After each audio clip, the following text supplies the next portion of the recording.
집값 잡겠다고 제일 목소리 높이는 사람이 누군지 아세요? 다주택자예요. 진짜예요. 카메라 앞에서 부동산 투기, 이건 정말 잘못된 겁니다. 힘주어 말하는 그 사람들 말이에요. 마이크 내려가고 나면 두 채, 세 채 가진 집 중 하나로 퇴근하는 사람들이거든요. 근데 이번엔 뭔가 달랐어요. 아니, 적어도 달라 보이긴 했어요. 권력의 정점에 있는 사람이 직접 자기 집을 팔겠다고 나섰어요. 말이 아니라 진짜로요. 그리고 그 장면 하나가 시장에 작은 균열을 만들기 시작했어요. 그럼 이 균열이 댐을 무너뜨릴 시작점이 될까요? 아니면 그냥 금방 메워질 작은 흠집에 불과할까요? 버티면 이긴다는 이 나라 부동산의 30년 공식이 이번엔 진짜 깨질 수 있을까요? 지금부터 그 이야기 제대로 해볼게요.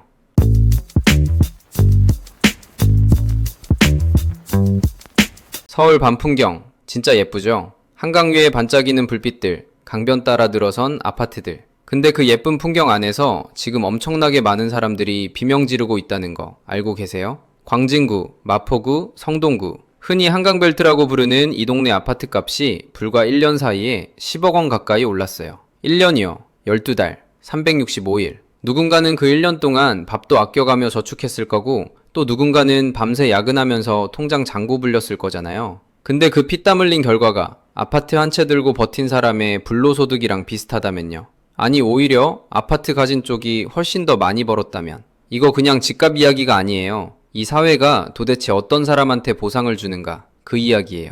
현금 15억 없으면 집 못 삽니다. 이게 이제 서울에서는 과장이 아니에요. 그냥 사실이에요. 대기업 다니는 30대 맞벌이 부부가 10년을 진짜 한 푼도 안 쓰고 모아도 한강변 아파트 한 채 값의 절반도 안 돼요. 그러니까 포기하거나 아니면 영끌하거나 딱 두 가지 선택지만 남은 거예요. 그리고 대부분 포기를 못해요. 오늘 안 사면 내일은 더 오를 것 같은 그 느낌 다들 아시잖아요. 머리로는 지금 너무 비싸라고 생각하는 그 순간에도 마음 어딘가에서 지금 안 사면 평생 못 사라고 더 크게 속삭이는 거죠. 이게 포모예요. 그럼 이 공포가 실제로 어떤 선택을 만들어냈을까요? 18억짜리 아파트, 이걸 사려고 12억을 뷰렸어요. 자기 돈 6억에 대출 12억. 들으면 말이 안 되는 것 같죠? 근데 지금 서울에서 이게 그냥 평범한 선택이에요. 아니, 자기 돈이 6억이나 있으면 오히려 준비 잘했네 소리 들어요. 이 부부 매달 원리금 상환액이 500만원 후반대예요. 두 사람이 열심히 일해서 번 돈의 절반 이상이 매달 고스란히 은행으로 나가는 거죠. 거기서 밥값, 교통비, 아이 교육비, 부모님 용돈 다 빼고 나면 뭐가 남을까요? 남는 게 없어요. 남는 게 없는 게 아니라 마이너스가 나요. 그런데도 이 부부는 후회 안 한다고 해요. 정확히는 후회할 여유 자체가 없어요. 후회하는 순간 그냥 무너지니까요. 그래서 매일 아침 눈 뜨면서 스스로한테 주문을 걸어요. 잘 됐어. 잘한 거야. 집값은 오를 거야. 이게 영끌의 진짜 모습이에요. 숫자로만 보면 완전 무모한 도전인데 그 안을 들여다보면 이 시대가 만들어낸 절박한 생존 전략이에요. 집 안 사면 평생 세입자로 살아야 한다는 공포. 전셋값마저 폭등해서 이사 때마다 수천만 원씩 더 내야 하는 현실이 이 선택을 만든 거거든요. 그럼 이 선택이 옳았는지 틀렸는지는 누가 결정할까요? 그 전에 이 게임이 얼마나 불공평한지부터 제대로 봐야 해요. 같은 해에 입사했어요. 같은 회사, 같은 출발선. 근데 20년 후에 두 사람의 자산이 하늘과 땅 차이가 됐어요. 강남에 집 한 채 가진 쪽은 38억, 지방에 집 한 채 가진 쪽은 3억. 두 사람의 직장 생활이 달랐을까요? 능력 차이가 있었을까요? 아니요. 그냥 어디에 집을 샀냐가 달랐을 뿐이에요. 강남 아파트가 16억 오르는 동안 지방 아파트는 7천만 원 올랐어요. 이 숫자 한번 다시 읽어보세요. 16억 대 7천만 원. 이게 단순한 격차가 아니에요. 같은 나라 안에서 아예 다른 세계가 만들어지고 있다는 신호예요. 그리고 이 격차가 지방 사람들을 서울로 끌어당기는 엄청 강한 자석이 돼요. 지방에서 자산 모은 사람들, 건물주들, 자영업자들까지 지방 집 팔고 서울로 원정 매수를 오는 거예요. 서울 아파트만이 진짜 자산이라는 믿음이 이 나라 전체에 퍼져 있으니까요. 이렇게 되면 어떻게 될까요? 지방은 매물 들고 가격 빠지고 서울은 수요 몰려서 더 올라요. 양극화가 양극화를 낳는 악순환이에요.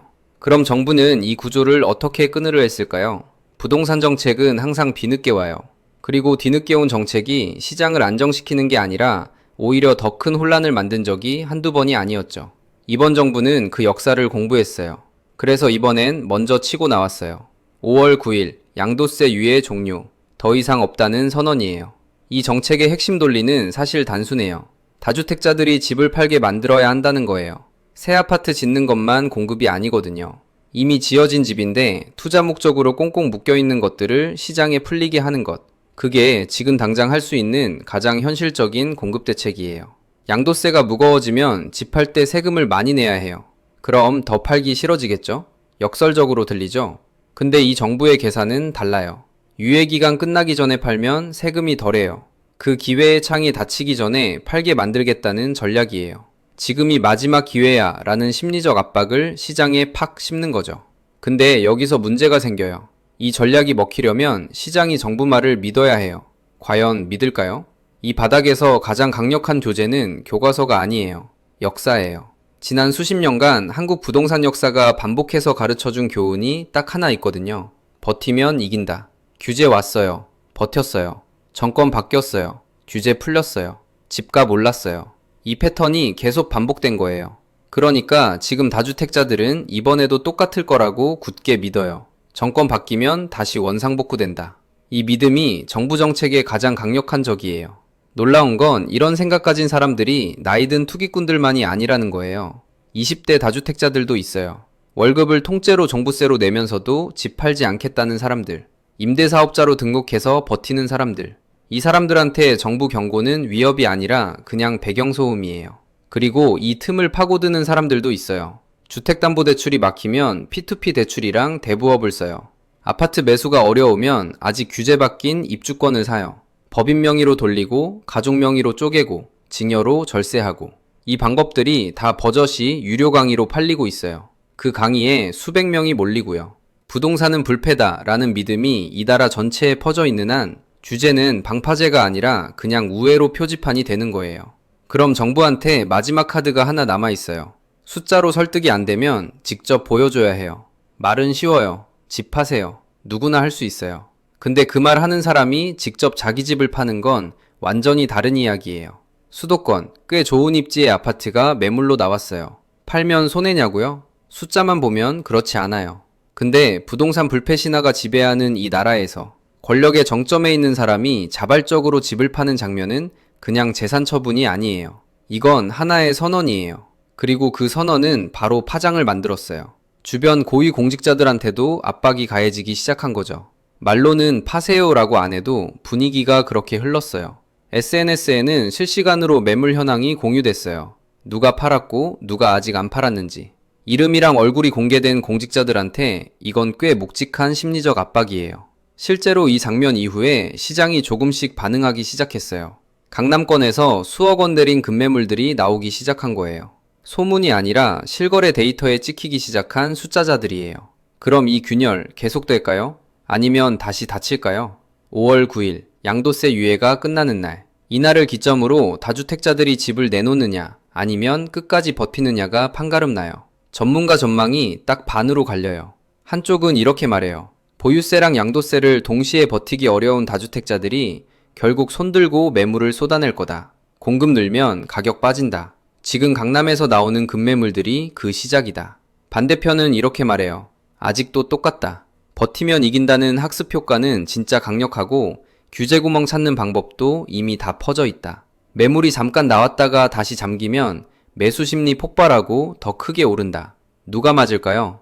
솔직히 말씀드릴게요. 아무도 몰라요. 경제학자도 투자 전문가도 정부도 완벽하게 알 수 없어요. 시장이라는 게 수백만 명의 심리가 매 순간 충돌하는 공간이거든요. 근데 한 가지는 분명해요. 이번엔 이전이랑 다른 변수가 하나 있어요. 정책 만든 사람이 직접 자기 집을 팔았다는 것. 그 행동 하나가 수십 개의 말보다 강한 신호를 시장에 던졌다는 거예요.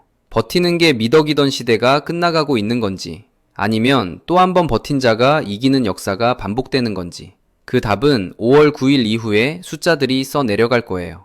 결국 이건 부동산 이야기가 아니에요. 이 나라에서 어디에 살고, 어떻게 살고, 얼마나 공평하게 살 수 있느냐의 이야기예요. 그 숫자 하나하나가 집 한 칸 없이 살아가는 수백만 명의 삶에 직접 닿아 있으니까요. 결국 이건 부동산 이야기가 아니에요. 이 나라에서 어디에 살고, 어떻게 살고, 얼마나 공평하게 살 수 있느냐의 이야기예요.